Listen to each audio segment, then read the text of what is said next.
తూరుపే చూడని సింధూరం నా చెలియ కన్నులలో దీపం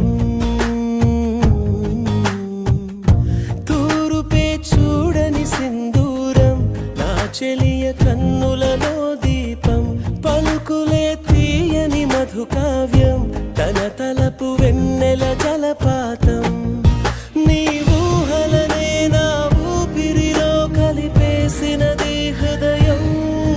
ఇక గుండెలలో కరిగే కలలో కనిపించెను మన కథనం ఇది ప్రేమకు శ్రీకారం